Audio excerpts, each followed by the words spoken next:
Let's start today with the most exciting, titillating, and electrifying topic for my audience, tax policy, of course. Many of you sent me a clip that we're going to look at of Senator Bernie Sanders from Vermont being interviewed by now CNN's Chris Wallace, formerly of Fox News. In this clip, Bernie Sanders effectively says, confiscate all income above $999 million per year. How many people in the United States does this even apply to? It's very few. I'll tell you roughly the number in a moment.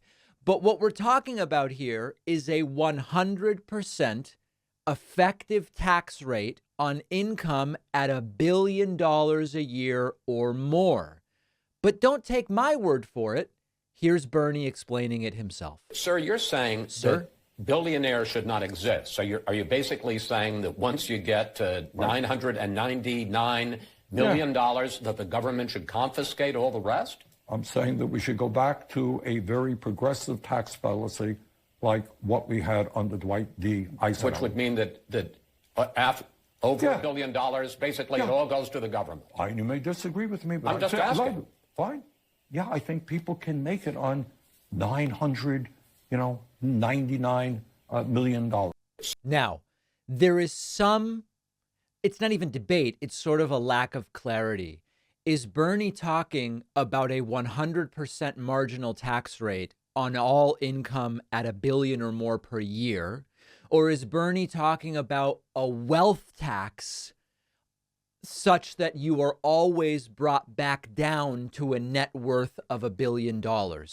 It's not completely clear, but because he says the times of Dwight D. Eisenhower, tax policy under Eisenhower was a very, very high marginal tax rate on income. So for the sake of today's discussion, let's assume Bernie is talking about income taxes rather than a wealth tax. So the first question is, has this ever been done before? The answer is no. There is no historical precedent for a 100% marginal tax rate, essentially confiscating all income above a certain threshold. There are governments that have put in place very high tax rates on the wealthy at high levels. That effectively is close to a 100% tax at an extremely high level, but we never had 100%. Now, just because you haven't done something doesn't mean it's a bad idea. It's just that it hasn't been done, so we don't have something to look to. But that's what really we're talking about here for the sake of argument, a 100% tax bracket that starts at $1 billion. On your first 10, I forget exactly where the tax brackets are right now, but on your first 10 grand, everybody pays zero, federally, of course. And then on that next bit, you pay 10%, 15%. You get all the way up to 35, 37% at about $500,000. And then at $1 billion, it's a 100% tax rate. The highest it ever got in the U.S., as Bernie mentions, is under Eisenhower in the mid-20th century with a roughly 90% marginal tax bracket. But again, that's on income above a certain threshold. There are European countries with very high tax rates on the wealthy, but it's not 100%. Now, what I want to talk, we're not going to have a 100% tax rate anytime soon. So what I think is more useful to talk about is how can we achieve the goal that Bernie is espousing? And the goal here is to actually collect more in taxes from the very, very, very rich. And as we know, there are complexities and difficulties to actually enforcing this sort of thing for all of the different reasons that we've talked about, and I will talk to again. Now, the question of how many people this applies to is an interesting one. In 2022, the Forbes billionaire list said there were 724 billionaires in the U.S. I believe now it's gone up a little bit to like 735 billionaires in the U.S. They don't all earn $1 billion a year, but some of them do. So we're talking about a policy that would apply to a fraction of the 700 something billionaires in the United States. Now, one of the first issues, as I know many of you know, is that many of these billionaires don't actually earn income. they receive dividends and are subject to capital gains. So then it's not just about income over 999 billion. It's other forms of proceeds as well that are not actually subject to income tax rates. The point here is, what are the mechanisms through which we might achieve a goal that is, quite frankly, quite popular among the American people? When you survey the American people and you say, should taxation be used to collect more money from the very rich in order to fund social programs? It's relatively uncontroversial. Most Americans say, yes, you should. Now, I do a deep dive into this in my clip called How to Actually Tax the Rich. There is no one policy that would cover all situations, but some of the things that could or should be looked at is, okay, raise the top marginal income tax rate. That will cover income, the earned income. But many of these folks don't earn wages, and they're able to reduce actual taxation in a lot of different ways, including by receiving income in other ways. So then you could look at, well, we could impose a wealth tax. The problem with the wealth tax would be that these folks would move assets to countries with no wealth tax or invest in assets that are difficult to value, like artwork or rare collectibles. Okay, but again, remember, it's like with gun violence. No one policy would cover every situation, but the idea is to get some of the low-hanging fruit. You can close tax loopholes like the carried interest loophole. The counter to that is you can move assets offshore, you can change business structure, you can lobby for a different loophole, you can shift investments to tax-exempt assets like municipal bonds. It's not realistic for most hedge funds, certainly, but that's another possibility. You can better fund the IRS to do more audits. Some of the people that we're talking about are doing everything legally and correctly and paying every dollar that they should be paying in taxes, so audits wouldn't recover any money from them. But there are some that are not, and so increasing IRS resources is an idea. A financial transaction tax, with the ultra wealthy engaging in certain types of transactions that average income people do not engage in. A financial transaction tax is a possibility. Of course, the way to avoid that would be wait, move assets to countries that don't have such a tax, etc. You could require country by country income reporting for companies. One of the ways that companies can avoid corporate taxes, now we're talking about companies rather than individuals, is shifting income to other countries that is no longer subject to American taxation. You could pass a law that says, no, that has to be reported and there has to be some kind of corporate minimum tax that is paid. You can also look at raising the tax rate on capital gains. And so that would get around this issue of a lot of these very rich folks aren't earning income subject to income taxes, so you can raise the tax on capital gains. The way around that would be you just wait to realize the gains or look at other mechanisms. And you can also expand the alternative minimum tax. We already know that with a minimum tax, high earners can still reduce their taxable income through deductions, tax credits, and other strategies. But increasing that minimum tax is another approach. So those are ideas to achieve what is the underlying principle that Bernie is espousing here. I don't expect a 100% tax bracket anytime soon in the United States. I never say never, but certainly not in at least the next 5 years. There is new polling that reveals the priorities of Republican voters in 2024, and it is utterly and fundamentally cuckoo for Cocoa Puffs. The modern American conservative movement is focused on some really wild stuff. CBS News poll on how 2024 Republican presidential primary race could be Trump versus Trump fatigue. This is super interesting at this early stage of the primary. The CBS News article reads, to the extent the Republican primary is a contest at all right now, it looks like it's one between Trump and a sentiment one might call Trump fatigue, and Trump is winning that matchup easily. Here's why. MAGA-sounding ideas are widely held in the Republican electorate, an environment that plays heavily to Trump's advantage. There's big demand for a candidate who says Trump won in 2020, who challenges woke ideas, who doesn't criticize Trump, and for good measure makes liberals angry. Trump leads in all of those areas. Meanwhile, there are some Republicans who say they're exhausted by Trump and he's too controversial, but they are greatly outnumbered today. Check this out. Top answers from likely Republican primary voters. These are folks who, based on their answers, have been categorized as likely to vote in the primary. Primary, remember, that's a critically important detail. 2024 Republican nomination. Likely Republican primary voters prefer a candidate who 85% challenges woke ideas. Oh boy. 66% opposes any gun restrictions. 61% say Trump won the 2020 election. And 57% makes liberals angry. Now, there are two layers within which this is interesting.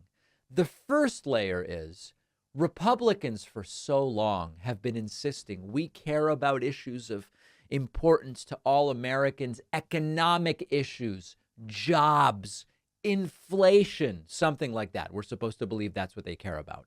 When you look at the polls, the likely Republican primary voters care about very different things.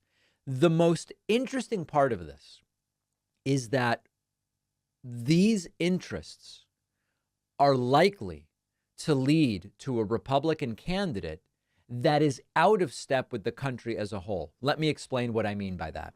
When Trump was arrested and his approval went up among Republican primary voters, one of the things we saw, we surmised, we noticed, is that while it is likely to help Trump in the primary by energizing his base because he's been treated so unfairly, the whole thing, it's not likely to get him any new votes in the general election.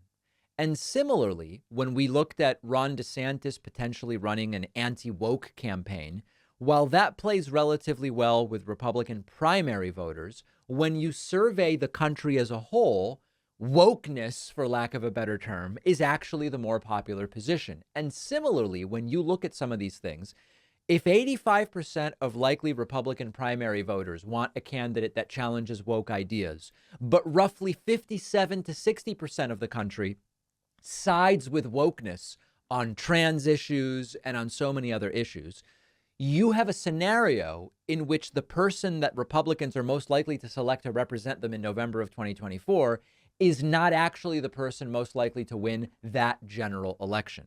Now, this isn't news to us. When you look at polling that does primary and then does hypothetical general election matchup, you see Trump does really well in the primary, but loses to Biden, generally speaking, on average, loses to Biden in the November election. So there's a few layers where this is interesting. One, it confirms that not just Republicans in general, because you could be a Republican who plans to vote in November of 24, but you're not engaged enough to vote in the primary. So this really is likely primary voters. The likely primary electorate of the Republican Party is very much out of step with the way that the country as a whole is going. That's number one. And then number two, we've said for a while now, Republican elected officials, Republican candidates, better said, have abandoned policy in part because they're losing the country on policy. So instead, they talk about this sort of stuff. Let's do nothing on guns. Let's fight wokeness. Let's ban books. Let's stop drag shows, whatever else the case may be. That is in itself also not apparently a winning ideology or a winning platform. They've lost on policy, so they've abandoned it and they've moved on to cultural issues, but they're also not winning the cultural issues nationally. And yesterday we looked at how they're losing on abortion and in other areas. So what are they to do? The answer is obvious. It's what they've been doing. You try to win elections by saying you won, even if you lost. And that should really scare all of us because it means they will almost certainly try it again in 2024. Don't forget that the best way to support the David Pakman Show is by becoming a member, which gives you access to the daily bonus show, the regular show with no commercials. You also get access to our entire archive of every episode dating back a really long time and plenty of other awesome membership perks. Go to joinpakman.com, joinpakman.com. Lest anyone forget, or maybe you misplaced our pamphlet on membership, I do want to remind you that our program is primarily funded by our viewers, by our listeners, through something called the membership program. You can sign up at joinpacman.com. We do an extra show every single weekday for our members. We also offer commercial-free audio and video feeds of the show for you. We make the show available hours earlier every day to our members. And you can get a discount. I mean, listen, the prices are so reasonable. But if you'd like a 50% discount, you can use the coupon code INDICTED to save off of the cost of a membership at joinpacman.com. Something super interesting is going on. In the wake of Fox News firing Tucker Carlson, as Fox struggles to find a suitable replacement, which we'll talk about more a little bit later on in the show, as Fox continues to try to beat off other lawsuits, current and potentially future, related to Tucker Carlson's programming and what went on behind the scenes at his show. We have additional leaks that reveal Tucker's displeasure, to put it very lightly, with elements of Fox News. This is a Media Matters report. Fox leaks. Tucker Carlson slammed Fox Nation in behind-the-scenes video. This article is by former David Pakman Show guest Matt Gertz, not Matt Gaetz, often confused. This is by Matt Gertz. And it says Tucker Carlson headlined Fox News' Fox Nation streaming service in the years leading up to his sudden firing. But a behind-the-scenes video obtained by Media Matters shows him lashing out at Fox for the service's unbelievable failings, apparently while doing some image rehab for misogynistic social media influencer Andrew Tate. Now, I have to tell you, we're going to look at the clip here of what Tucker had to say about Fox Nation. It's a pretty damn accurate criticism of Fox Nation. Fox Nation is the streaming little brother or sister of Fox News, the network channel. And let's listen to what Tucker had to say. It's very, very interesting. I don't want to be a slave to Fox Nation, which I don't think that many people watch anyway. We're going to, because I'm like a representative of the American media now. Right. Speaking to an exile in Romania and welcoming him back into the brotherhood of journalists. Yeah, it would help us out if you wore a sweater, though, because we asked him not to wear a suit. Like, he was panicking about it. So you don't have to.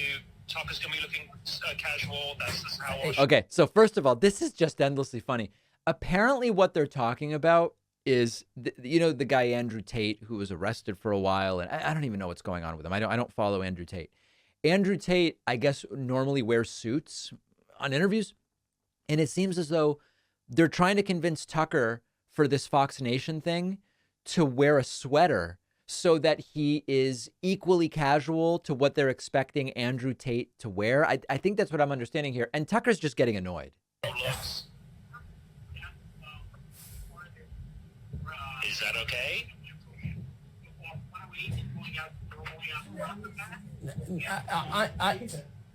I mean, this is airing on the nighttime show, and I want it to look official. I don't want it to be like bro talk. And I, you know what I mean? Yeah, but the majority of it, like if we go like 45 minutes, it's going to be for Fox Nation. But nobody's going to watch it on Fox Nation. Nobody watches Fox Nation because the site sucks. This is just the best. I do not sympathize with Tucker on almost anything, but I've been in situations where, like, I'll have a direct affiliation with some entity, and then that entity has some other affiliation, and they end up making requests for things they want me to do, like at a conference. And I know that my contacts are really just being bugged by these other folks who I don't really want to have anything to do with. And they make these requests, and the frustration with Tucker about they're trying to make me do stuff that's really not good for me, and it's not good for anybody, and nobody's going to watch it anyway. I really empathize with that specifically. Beyond that, you all know my feelings about Tucker. So I'd really like to just dump the whole thing on YouTube. But anyway, that's just my view. I'm just frustrated with it's hard to use that site. I don't know why they're not fixing it. It's driving me insane. And they're like making like Lifetime movies, but they don't work on the infrastructure of the site. Like, what? It's crazy, and it drives me crazy because it's like we're doing all this extra work and no one can find it. It's unbelievable, actually. I don't know who runs that site. We're going to play a sizable chunk on the show tomorrow night. That's the plan. And then what it's going to do is drive a lot of people to watch this on Fox Nation. It's going to be a great help to what we're doing over there on TV today. I know, but we're doing our part. We're like working like animals to produce all this content, and the people in charge of it, whoever that guy's, whatever his name is, like they're ignoring the fact that the site doesn't work. And I think it's like a betrayal of our efforts. That's how I feel. So I think I've had this exact phone call with people. Like this is the funniest thing. It resonates so much with me. Now, of course, what Tucker wants to be disseminating instead of that is absolutely horrible stuff. The real story here is not Tucker's frustrations per se.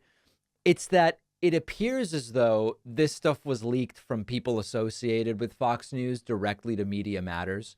And it is such a stunning turn of events when Fox affiliated people are leaking things to the left-wing Media Matters. And we're going to see what ultimately happens with the existing and forthcoming lawsuits against Fox News and the role that Tucker Carlson has to play there. I just filmed a podcast episode with Lex Friedman. Very long episode, like almost 4 hours long, pretty wide as well, probably 3 hours wide, if you can believe it. And it's going to be released soon. And we talk about the claimed reasons that Fox fired Tucker, which have to do with politics, which are false, and the real reasons that Fox fired Tucker, which have everything to do with legal liability and the fact that he's become a real problem. This, to me, is just funny. And Tucker's criticisms of Fox Nation are absolutely spot on. I've even been invited on Fox Nation, and they go, yeah, listen, Fox producer here, we'd like to have you on. Oh, like which show? Well, it's like the Fox Nation after the show, like the bonus show equivalent, but it's like not award winning the way ours is. And also there's like a guest host this week. So, and I'm sorry, guys, I'm just too busy. I've got a baby running around and diapers everywhere. And it's crazy. I can't do it. I'm sorry. I can't do it. So that I very much identify with. All right. Now let's move to how is the search for Tucker Carlson's replacement going? I told you yesterday on the show that the Tucker Carlson hour on Fox News lost about half of its audience in the week after Tucker Carlson's firing. Not hugely surprising. People are tuning in for Tucker, right? I mean, when I go on vacation, we lose about 50% of our audience as well. The funny thing is that every guest host that they seem to try over there seems to just go worse and worse and worse. This one is really funny. Yesterday, the latest attempt at Tucker's replacement is a guy named Lawrence Jones, who's worked at Fox News for some period of time. He arguably did the worst job of anybody so far. He interviewed Asa Hutchinson. Asa Hutchinson is a Republican candidate. He's a former Republican governor, Republican candidate for president for the Republican nomination. His campaign is totally dead on arrival, but they interviewed him anyway. Fine. The interview lasted 8.5 minutes. The interviewer, Lawrence Jones, spoke about half of that time. More than 4 of the 8.5 minutes, Lawrence Jones was speaking, often yelling over Asa Hutchinson. And he tried the "why are you running" sort of gotcha. And when listen, I think the policies are stupid and they're bad policies, but Asa Hutchinson is naming the things he did as governor, which Republicans generally do like. And Jones tries to short circuit it by saying, every Republican does that stuff. And it's sort of like, well, what do you want me to say? I did the things Republicans like. Listen to this humiliating attempt at an interview. Role of the state. That's fair. That is spin. The Republicans have said what their position is. I understand that you are for free speech and all these other issues. And like I said, respectfully, sir, I understand that you're for economic freedom and all that. Those are the typical Republican positions. And that would work back in 2008 or even 2006. But there's a different Republican Party now. And when I ask you the question, why are you running, it seems like you're opposed to all of the things that the modern day Republican Party stands for. What do you say to that? Well, I disagree with that. I lowered taxes in Arkansas. That's a Republican Again, the position. Typical Republican I talking created point. surpluses. Most Republicans have that Lawrence, position. Lawrence, you've got to listen to me as well. You've got to listen as well. We balance the budget. That's what Republicans do. We lead in this country. Yeah, but did you make fun of a disabled reporter? Do you pretend do you pretend weightlift to attack trans people during your rallies? That's what the party wants now. Conservative principles, and whenever you're looking at our values, I stand second to none in terms of fighting for pro-life values and conservative values. Look at my record, Lawrence, Governor, and I you'll just see that. I just went through your record here, and as I said, and I gave you credit, for the normal Republican positions, you're right in line. But this is a new Republican Party. Thank you so much for your time, sir. All right, not exactly a conversation. I believe that the search continues for a replacement for Tucker Carlson on Fox News. If you're curious, you can check out that entire interview. The good news for Lawrence Jones is almost no one is watching Fox in that time slot anymore. So not that many people saw him humiliate himself. It's hard to determine who's less ready for prime time, Lawrence Jones or Ron DeSantis. And what he did is he wanted to impress, I guess, his bosses. So he came out ready to fight because fight is good. But when you just talk over your guest and you speak for half the interview when you're supposed to be hearing the ideas of the other person, it just doesn't really work very well.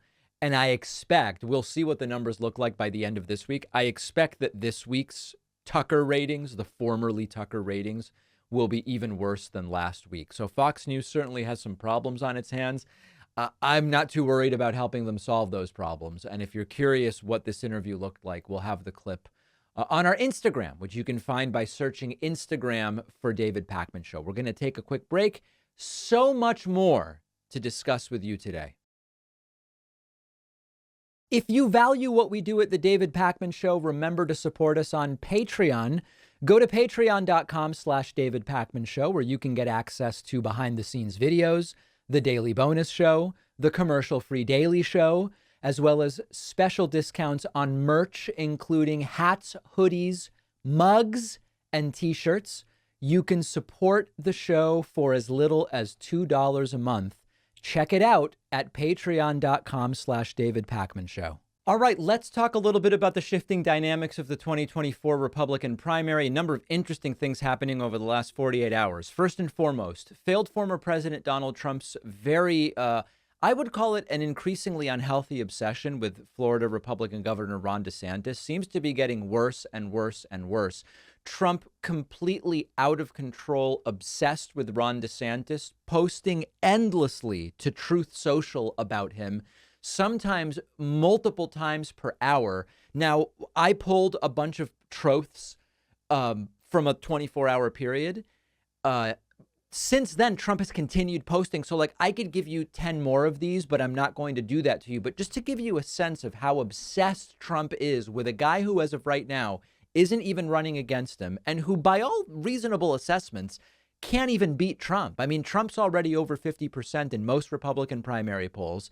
DeSantis is in the low 20s with a campaign that seems to be slowing down. Big donors abandoning DeSantis before he even announces. Okay, so it's like not even really clear DeSantis is a major threat to Trump. Regardless, look at this. Trump going after DeSantis for COVID death numbers. By the way, pretty unfair because you really should go by rates. Trump just posting a chart of COVID deaths. But it's like Florida has a huge population. So it would make more sense to look at COVID death rates. Regardless, he says, so explain, why did Ron DeSantis do a good job? Highly overrated. New York had fewer COVID cases. Now New York is better than Florida. For a while, Florida was better than New York. No new tricks, just the per capita confusion that we've always been seeing. Trump continuing. DeSanctimonious had nothing to do with Israel or the moving of the U.S. Embassy to Jerusalem. Never so much as mentioned it to me. It was the last thing on his mind. DeSantis wasn't even governor yet. It was December of 2017. And I barely knew him. He has turned out to be a total flameout. This is the kind of disinformation I thought only the Democrats would put out. No wonder DeSantis is dropping like a rock in the polls. Terrible. Trump continuing. And remember, this guy's not running yet. And he's also doing terribly in the polls, but Trump is just obsessed. Collapsing at home, DeSantis travels to Israel and proclaims he moved U.S. Embassy to Jerusalem, not Trump. But it doesn't stop there. Again, guys, this is like all within a few hours. DeSanctimonious had a failed campaign when he was running for governor. He was ready to drop out, was way behind. Then I capital E endorsed him. It wasn't a lowercase e endorsement. It was a capital E endorsement. And he went big league, but artificially up. The real DeSantis, however, is the guy we are all watching crash a burn. A really bad politician. Enjoy the trip, Ron. Trump then retrothing a guy named John Rich, saying, quote, I don't understand the logic of DeSantis running. Let's just say he beat Trump in the primary, which won't happen, but let's hypothesize. If he won, there wouldn't be one true Trump supporter left that would vote for him, and he would be destroyed in a general election. This is a losing proposition no matter how you look at it. So why on earth would he voluntarily run head on into the wood chipper?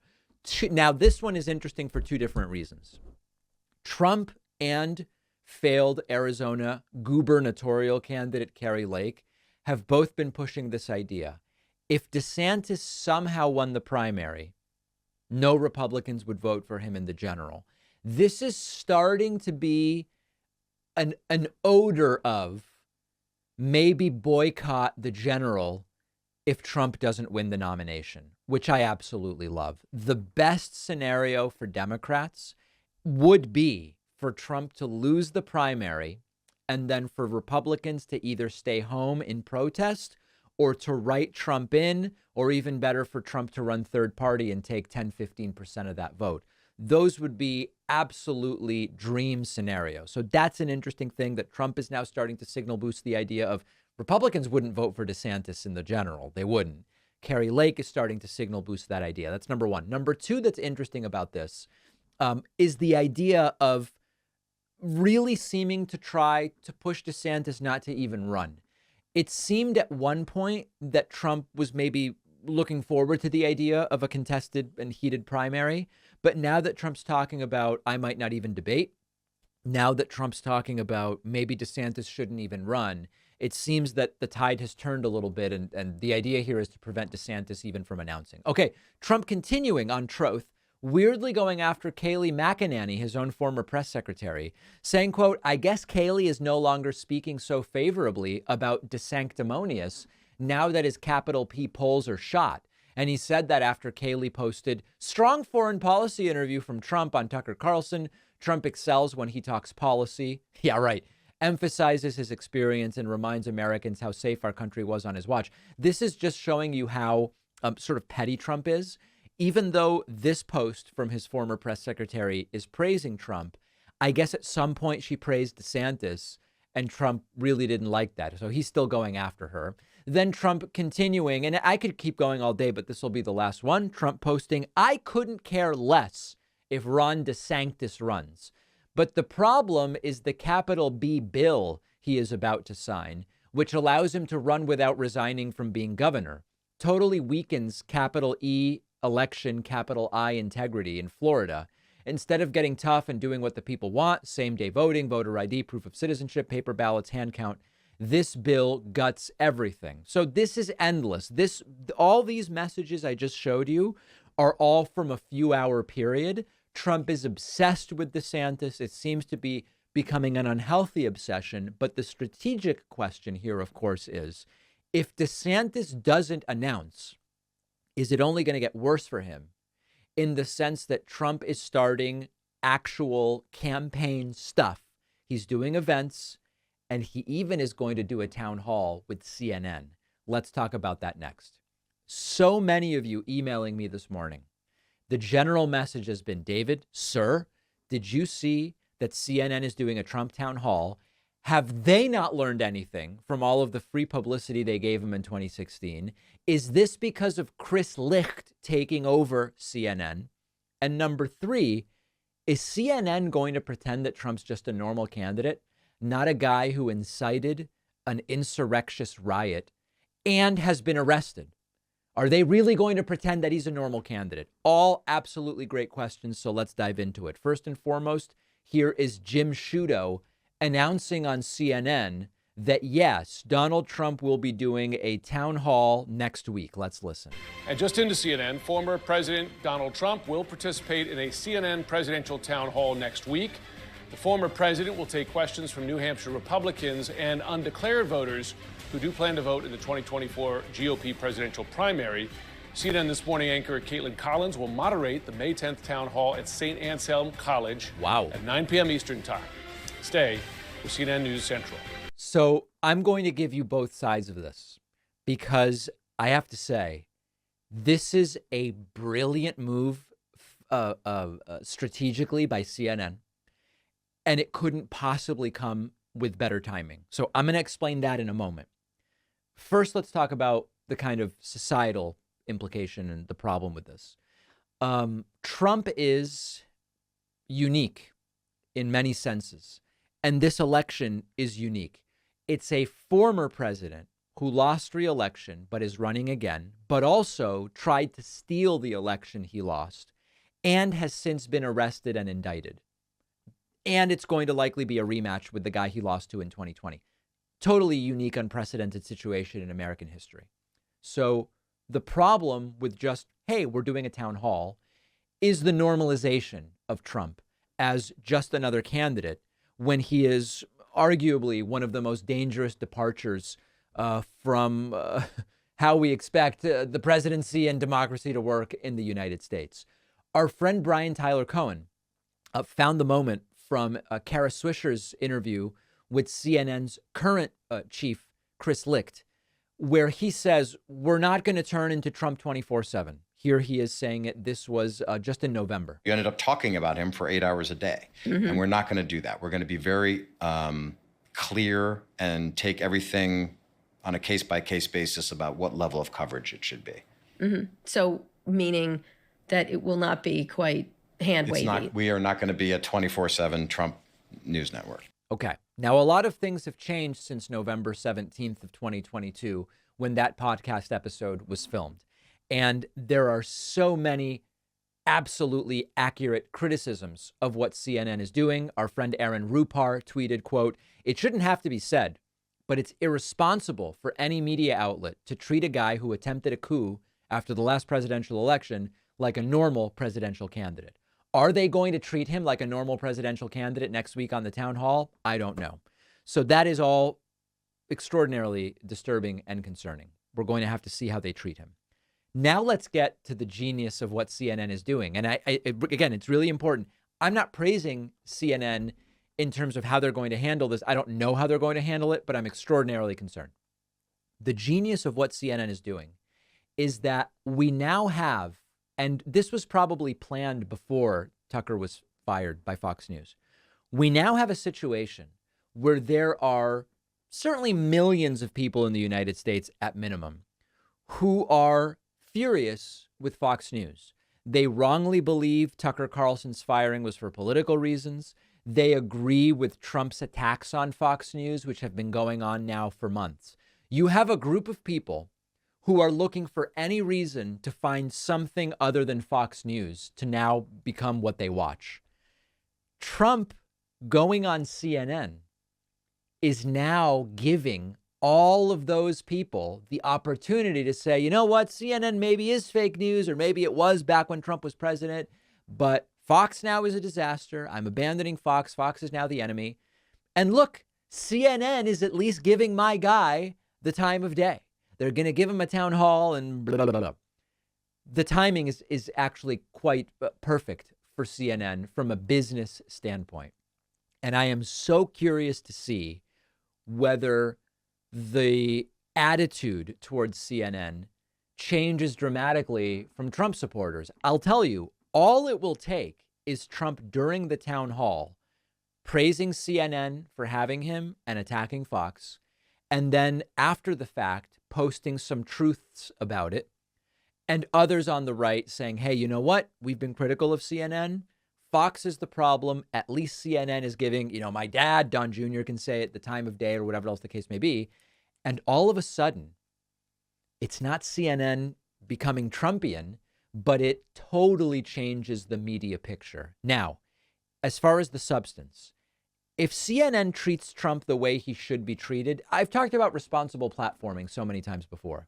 Responsible platforming means you don't rule someone in or out just on the basis of who they are for an interview. I've interviewed white supremacists. I've interviewed homophobes. I've interviewed all these different things. You've got to platform them responsibly. And if CNN were to do that, and if there is subject matter holding Trump to account for the riotous insurrection that he incited in terms of the arrest, all these things, I am completely fine with it. Do I expect that that's what they're going to do? It is not what I expect that they're going to do. And who knows what may have been even pre-negotiated with regard to some of those things. I will be watching with great interest as a media analyst and media critic, but I'm going to withhold judgment about whether CNN handles this correctly or incorrectly until I see it. That'll be next week, but that is the big news. Trump CNN town hall. And this also gets to DeSantis by not announcing. And remember, he can't announce unless he resigns in Florida. Those are the rules from the governorship, unless he changes the law, which he's working on doing. So he's got a little bit of a problem. He actually can't announce right now if he wants to remain governor. But the other problem for DeSantis is, as he's sort of crumbling in the polls, he doesn't get any of these opportunities unless he's actually a candidate. A maybe candidate is not going to get a CNN town hall. This is a growing problem for Ron DeSantis that he's going to have to figure out. Follow us on social media. Interact with the David Pakman Show community. See exclusive content. See when we're taking calls live. And stay up to date on other big show announcements. We post daily. Find us on Reddit, Twitter, Instagram, Facebook, Discord, and TikTok. The news that Noam Chomsky hung out with the late Jeffrey Epstein has really sent many people for quite a loop. Chomsky was asked about this and said, none of your business, when the Wall Street Journal inquired about it, which is striking at least some people in my audience as a very strange response. The entire thing is not incredibly newsworthy, but I think what is setting some people off is what they perceive to be a really like the worst possible response from Noam Chomsky. Now, of course, Jeffrey Epstein, who is now deceased, now understood to be an extraordinary predator involving young girls. And, you know, the details are so beyond the scope of what I can sort of illuminate here. But this has been an ongoing story for a very, very long time. And he is an extraordinarily horrifying predator. And so every time it turns out someone met with him, this happened to Bill Gates, Trump and Clinton knew Epstein. It always sort of generates a little bit of a story. But Alan Dershowitz is another one who visited Jeffrey Epstein's private island, I believe it was. But Chomsky is surprising some. So there's a Business Insider story. Renowned academic Noam Chomsky told the Wall Street Journal that his meetings with Jeffrey Epstein are, quote, none of your business. None of your business. The Wall Street Journal reports that Chomsky held multiple meetings with Jeffrey Epstein. Chomsky's meetings with Epstein took place long after the disgraced financier had registered as a sex offender. So the idea of this was long before anybody knew anything, not valid. It was known. When the Journal asked Chomsky about the meetings, the linguist had some choice words. And the article it's a short article. Let's look at it because it's interestingly written. When asked about their connections with Jeffrey Epstein, many business leaders and bureaucrats offered tight-lipped regrets and apologies, not Noam Chomsky. The Wall Street Journal, in an exclusive published Sunday, said it obtained Epstein's private calendar. It outlined numerous meetings with high-profile people, including Chomsky, the famed academic and political activist. When the Journal reached out to Chomsky, he had choice words. Quote, first response is that it is none of your business or anyone's. Second is that I knew him and we met occasionally, Chomsky, 94, told the Journal in an email. Epstein, the disgraced financier, accused of sex trafficking underage girls, died by suicide in 2019 in a Manhattan jail as he awaited trial. In addition to Chomsky, the Journal noted meetings with a current CIA director, William Burns, as well as Catherine Remler, a top lawyer at Goldman Sachs and former White House counsel under Obama. Epstein's meetings with Chomsky appear to have taken place in 2015 and 16. Epstein was first charged with procuring minors for prostitution and registered as a sex offender in 2008. In March of 2015, Epstein scheduled meetings with Chomsky and a Harvard University professor. Chomsky confirmed that there were several meetings where they discussed various topics. The Journal reported that months later, Epstein scheduled a flight with Chomsky and his wife for a planned dinner with movie director Woody Allen and his wife Soon-Yi Previn, who is also the adopted daughter of his ex-partner Mia Farrow. Chomsky said, and this one is a little weird, if there was a flight, which I doubt, it would have been from Boston to New York, 30 minutes. See, I would remember whether I flew with Jeffrey Epstein. That's strange. But he says, I'm unaware of the principle that requires that I inform you about an evening spent with a great artist. Chomsky said what was known about Epstein was he had been convicted of a crime and had served a sentence according to U.S. laws and norms that yields a clean slate. So listen, I agree that the responses are a little bit odd. I also have no reason whatsoever to believe that Chomsky did anything inappropriate as it relates to the things that Epstein was accused and previously convicted of. On the one hand, it would be really easy for Chomsky to say, listen, Epstein contacted me to do seminars for rich people because they were interested in hearing my perspective. The thing is, if that's not true, why would Chomsky make that up and lie if that's not actually what took place? And so I understand that Chomsky is responding in what is sort of, you could say it's a strange response, but it also doesn't really suggest to me that Chomsky did anything wrong. I don't know that there's too much more to say about it. And quite frankly, it's not ultra surprising to me. And listen, if you had said, hey, David, knowing that Epstein met with Clinton, Trump, and Dershowitz, who else would you guess he might have hung out with? My mind doesn't immediately go to Chomsky, but I do think it's important to just kind of generally consider and understand that it ends up being a small world in a lot of ways. And so when you say Chomsky knew Epstein, it's not like a mind-blowing shock to me at the same time. If there's any evidence at any point that comes forward that Chomsky did anything wrong, we'll discuss it. At this point, there is not. Radical and repugnant Republican Congresswoman Marjorie Taylor Greene, I guess, wants to ban the pornography site Pornhub because of something related to Hunter Biden. This one's really difficult to understand. Daily Beast has a piece on it. Marjorie Taylor Greene wants to ban Pornhub because of Hunter Biden. Marjorie Taylor Greene is disgusted that websites like Pornhub exist, and even more horrified that Hunter Biden may have used them. Raw Story reports that Greene shared her newfound knowledge of the adult film landscape in a keynote address to the Putnam County, Ohio, Lincoln Reagan dinner. Let's listen to what she had to say about Pornhub and Hunter Biden. This is really weird. The United States doesn't want to acknowledge this biological grandchild, won't even acknowledge it. And so Hunter Biden's hiding out in the White House.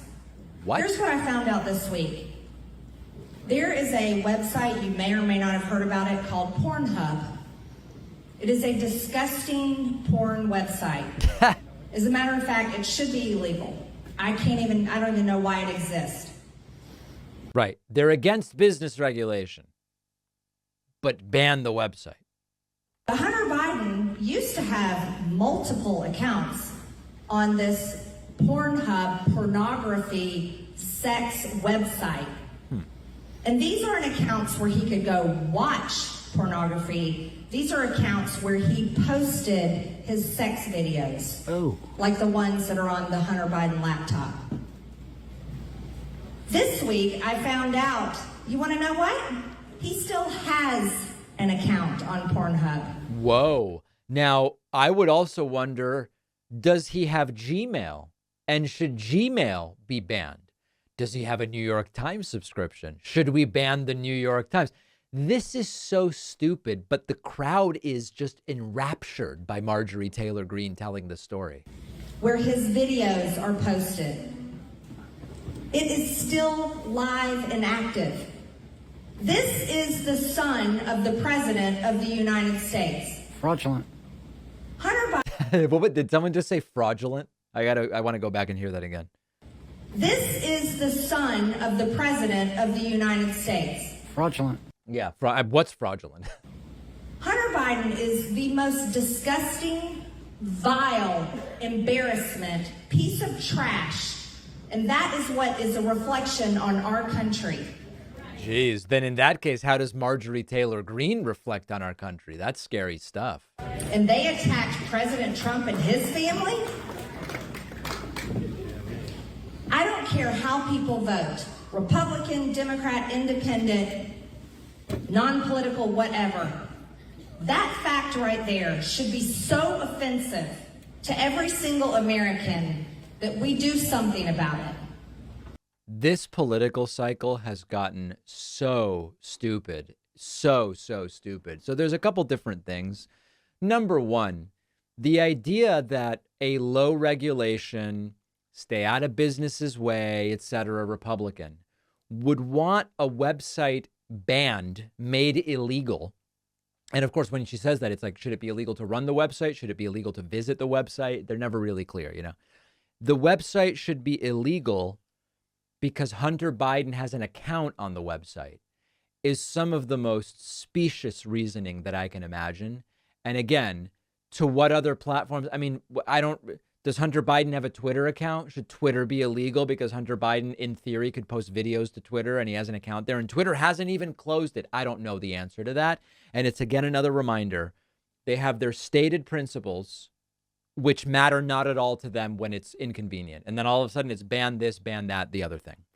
The other thing I want to mention is I continue to get emails about why am I not talking about Hunter Biden? What do you want me to say about Hunter Biden? The images that were not allowed on Twitter around the time of the 2020 election were images, sexually explicit images that were being published without Hunter Biden's consent. That's illegal in most states and against Twitter's terms of service. Now, if you want to make the argument that were those images not part of the articles that were being posted, the articles should have been allowed, I'm with you. And in fact, as I mentioned earlier, I just finished recording an episode with Lex Friedman for his podcast, and the topic of Hunter Biden came up, and we talked about it a little bit. You know, at this point, it's like, do you still not have the evidence to charge Hunter Biden for all of the crimes he supposedly committed? If he's committed crimes, go ahead and charge him. I don't know anyone on the left who would say, no, he must be protected or whatever else the case may be.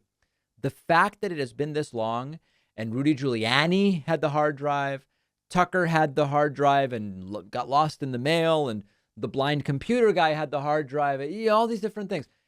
And there's still no evidence of any criminality, of any substance. Maybe he didn't really commit crimes. I don't know. But I have no issue whatsoever with Hunter Biden being investigated, charged, prosecuted, whatever, to the fullest extent of the law. But there's nothing else for me to say about it at this point in time, given the fact that there doesn't seem to be evidence that he committed any crimes, and certainly he has no involvement in the Biden administration. So that's where I am on the Hunter Biden stuff. We'll do a deeper conversation on it on the Lex Friedman podcast because Lex brought it up. All right. So that'll be released in the next few days. We have a voicemail number. That number is 219-2-DAVID-P. Here's a caller who at least seems to think that he caught me in a double standard. Let's listen. This is interesting. Something else that I truly don't understand.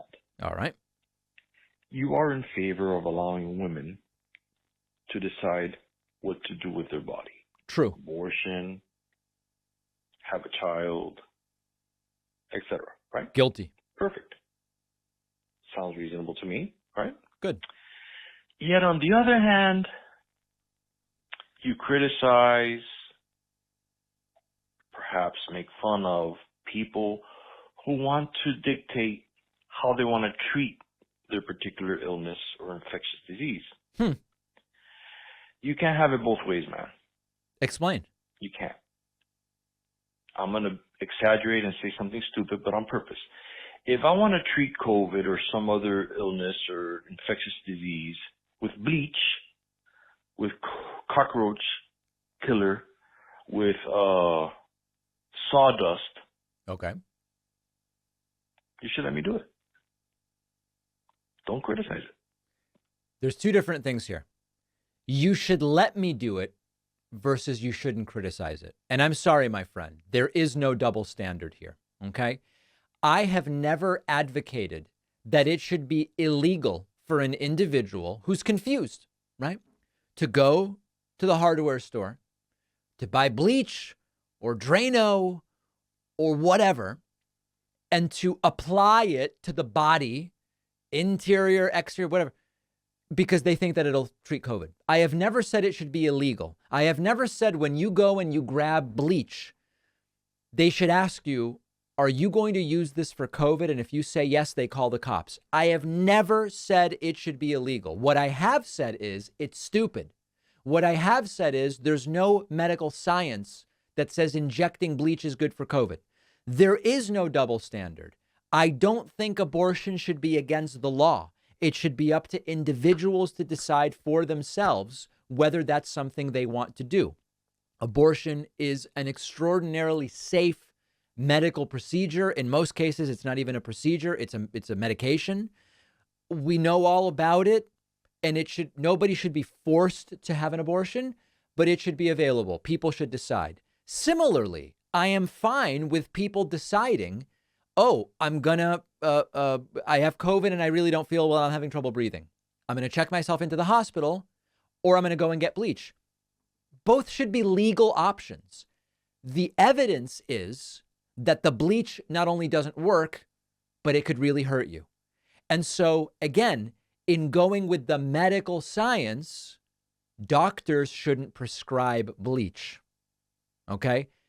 There's no double standard here, but interesting perspective. We've got a great bonus show for you today. First Republic Bank has failed and it has been taken over by JP Morgan Chase. What is this doing to the economy? We will discuss.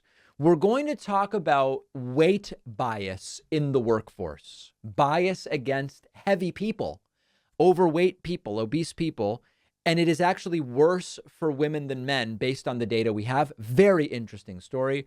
We're also going to delve a little bit deeper into the search for a replacement for Tucker Carlson. All of those stories and more on today's bonus show. Get instant access to the bonus show by signing up at joinpacman.com. That is a frickin' predator right there. The bonus show is not predatory. It's open and available for you if you want it. Simply sign up at joinpacman.com. Otherwise, I'll be back here tomorrow.